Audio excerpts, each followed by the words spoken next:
বন্ধনী ব্যবহার করে গাণিতিক বাক্য তৈরি। প্রতিটি সিঙ্গারার দাম 6 টাকা এবং আমার কাছে 100 টাকার একটি নোট রয়েছে। আমি 10টি সিঙ্গারা কিনে কত টাকা ফেরত পাবো? তো প্রতিটি সিঙ্গারার দাম মানে একটি সিঙ্গারার দাম 6 টাকা। সিঙ্গারা কিনেছি কয়টি? 10টি।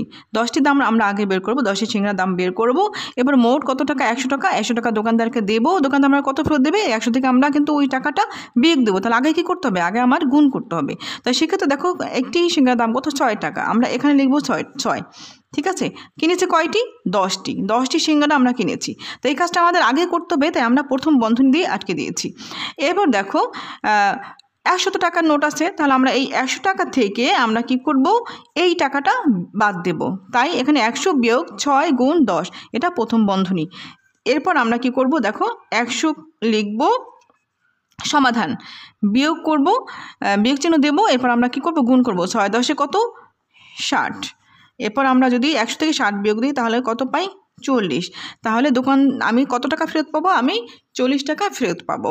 তাহলে আমাদের বলেছি আমরা বন্ধনী ব্যবহার করে গাণিতিক বাক্য তৈরি। আমরা এইটা গাণিতিক বাক্য তৈরি করে আবার সমাধান করে দিলাম। ধন্যবাদ।